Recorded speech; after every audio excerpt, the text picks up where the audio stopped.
അടുത്ത ടൂറിസ്റ്റ് പോയിന്റിൽ എത്തിക്കഴിഞ്ഞു. Echo cave park. അതിനൊരു എൻട്രൻസ് ഫീ ഉണ്ട്, 40 രൂപ. അതാണ് സ്ഥലം. അവിടെ പോയി ടിക്കറ്റ് എടുത്തിട്ട്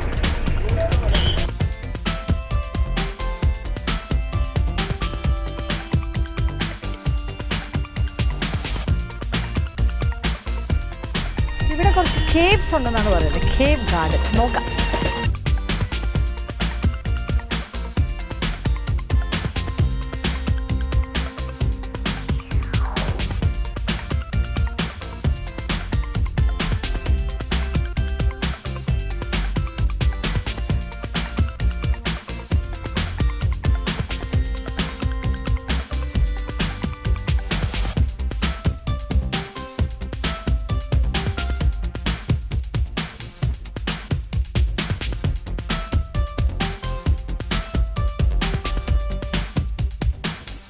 ഇതൊരു എക്കോ ഫ്രണ്ട്ലി പ്ലേസ് ആയിട്ടാണ് തോന്നുന്നത്. നിറച്ച് മരങ്ങൾ.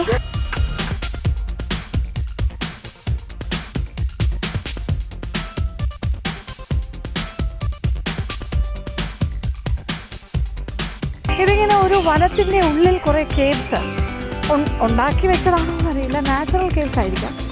മെയിൻറ്റെയിൻ ചെയ്തിട്ടുണ്ട് എന്തായാലും ഒരു ഫോറസ്റ്റിൻ്റെ ആംബിയൻസ്.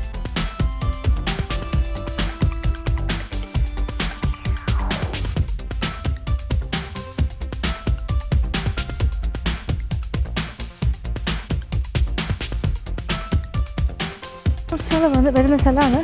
നല്ല തിരക്കാണ്. ഇത് ഒറിജിനൽ കേവ്സ് ആണ്. അതിനെങ്ങനെ മെയിൻറ്റെയിൻ ചെയ്തിരിക്കുന്നതേ ഉള്ളൂ. നമുക്ക് അതിൻ്റെ ഉള്ളിലേക്ക് പോകാൻ സാധിക്കും. ഇത് ടൈഗർ കേവ് എന്നാണ്. അപ്പോൾ ഇതിനകത്ത് ടൈഗർ ജീവിച്ചിരുന്ന കേവ് ആയിരിക്കണം. ഇപ്പം നമ്മൾക്ക് സൗകര്യാർത്ഥം പടിയെല്ലാം റെഡിയാക്കിയിട്ടുണ്ട്. പക്ഷെ തല സൂക്ഷിക്കണം എന്നാണ്. കുനിഞ്ഞൊക്കെ പോണ്ടി വരും ചില സ്ഥലത്ത് വരും.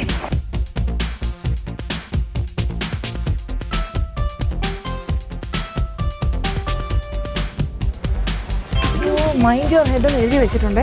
തല സൂക്ഷിക്കണേ. കണ്ടില്ലേ ഗുഹ എന്ന് പറഞ്ഞാൽ എങ്ങനെയാണ്? ടൈഗർ താമസിക്കുന്ന സ്ഥലം. അയ്യോ ഒട്ടും സ്ഥലമില്ല. അമ്മേ, ഒരു ടൈഗറിനെ പോലെ 4 കാലിലൊക്കെ പോകുന്നുണ്ട്. തല എടുക്കാണ്ട്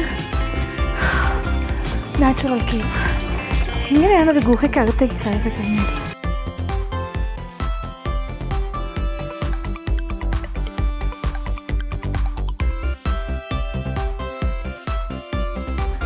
ഇങ്ങനെയൊക്കെയല്ലേ ഗുഹ. നമ്മൾ വേറെയും ഗുഹയിലൊക്കെ പോയിട്ടുണ്ട്. പക്ഷേ ടൈഗർ കേവ് എന്ന് കേൾക്കുമ്പോൾ ഒരു സുഖം.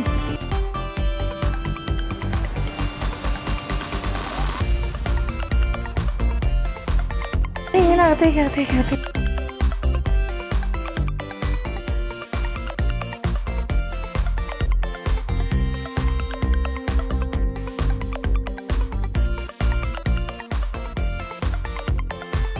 ചില ഭാഗത്ത് വളരെ കുഞ്ഞു വരണം. പക്ഷെ ചില ഭാഗം വരുമ്പോൾ കുറച്ച് സ്പേഷ്യസ് വെളിയിൽ നിന്ന് വെളിച്ചം കിട്ടും. ടൈഗർ കുടുംബത്തോടെ താമസിക്കുന്ന സ്ഥലമാണ്. ടൈഗറും കുടുംബമൊക്കെ എവിടെ പോയെന്ന് അറിയില്ല. എല്ലാം മനുഷ്യൻ കൈയടക്കിയിരിക്കുവാണ്. ഇപ്പോൾ ടൂറിസ്റ്റുകൾക്ക് വന്ന് കാണാനായിട്ട് സൗകര്യം.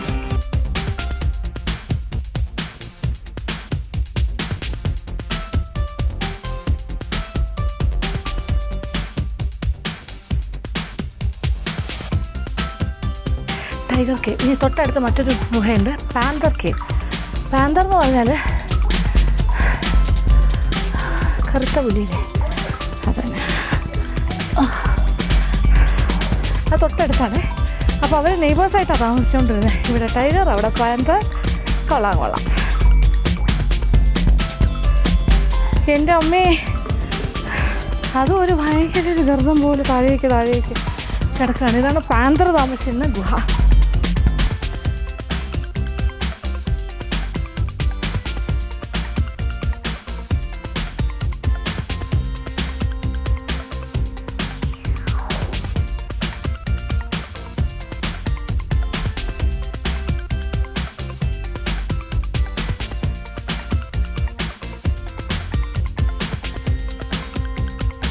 കണ്ടിട്ടേ പേടിയാവുന്നു.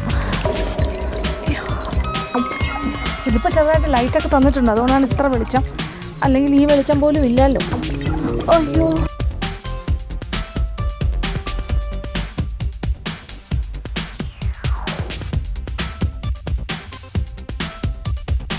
ഗുഹയ്ക്കുള്ളിലായി. ഇത് നോക്കൂ, റോക്ക് ഫോർമേഷൻ.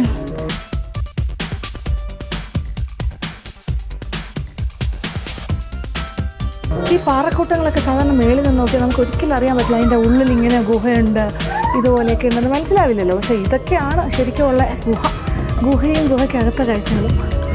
ആദ്യ മനുഷ്യനൊക്കെ ഇങ്ങനെ ഗുഹകളിലൊക്കെ അല്ലേ താമസിച്ചിരുന്നത്? കേവ് മാൻ അന്ന് അങ്ങനെയല്ലേ പറയുന്നത്, ഗുഹാമനുഷ്യൻ. അപ്പോൾ ആധുനിക മനുഷ്യർക്ക് പുറകോട്ട് ചിന്തിച്ചാൽ നമ്മളുടെ പൂർവികർ കേവ് മാൻ ഗുഹാമനുഷ്യരായിരുന്നു എന്നുള്ള ആ ഒരു കാര്യത്തിൽ നിന്നും സേഫായിട്ട് താമസിക്കാൻ പറ്റും. വാസ്തവത്തിൽ ഒരു പ്രശ്നമില്ലല്ലോ അല്ലേ?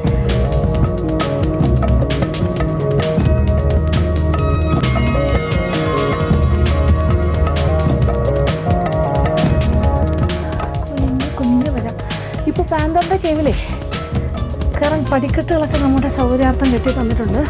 പക്ഷെ പാന്തർ ജീവിച്ചിരുന്നപ്പോൾ പടിയൊന്നുമില്ല, അവനിങ്ങനെ ചാടി ചാടി. അയ്യോ എന്ത് അങ്ങനെ ഒരു ഗുഹയിൽ നിന്നും ഒരു പോർഷൻ കഴിഞ്ഞ് ഇനി താഴേക്ക് ഗുഹ ഇറങ്ങിപ്പോകണം, എന്നാലും നമുക്ക് പുറത്തിറങ്ങാൻ പറ്റുള്ളൂ.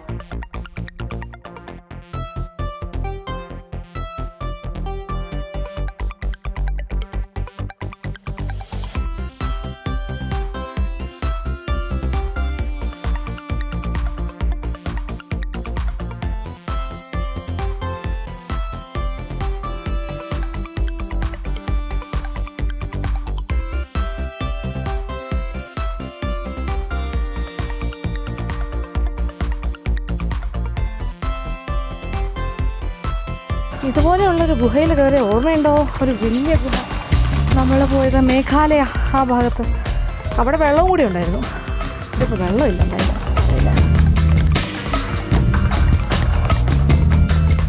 എന്നിട്ട് നല്ല റഫായിട്ടുള്ള റോക്സാണ്. തലയിടിക്കാണ്ട് ദേഹമൊന്നും മുറിയാണ്ട് ഇറങ്ങി പോകാതെ.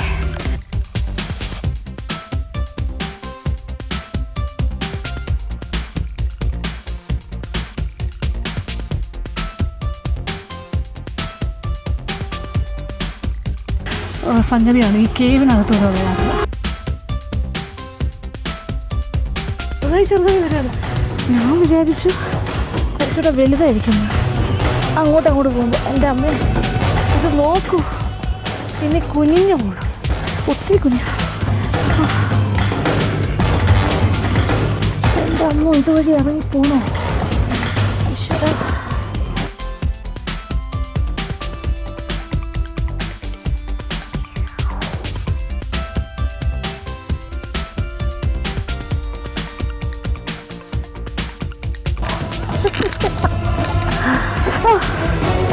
എത്രത്തോളം നമുക്ക് കുനിയാൻ പറ്റും എന്നുള്ളതിൻ്റെയൊക്കെ ഒരു പരീക്ഷണമാണ്.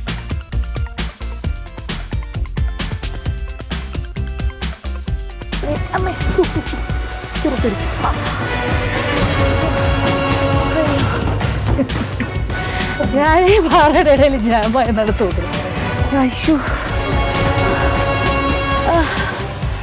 അയ്യോ ഈശ്വര. ഇനി പതുക്കെ കയറാം. സംഭവം തന്നെ കേട്ടോ. It's A different experience. നമുക്ക് ഇങ്ങനൊരു എക്സ്പീരിയൻസ് നല്ലതല്ല.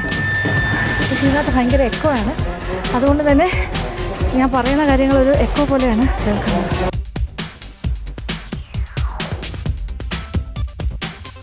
ഏതാണ്ട് എക്സിറ്റ് എത്താറായി. ഇനി പുറത്തേക്ക്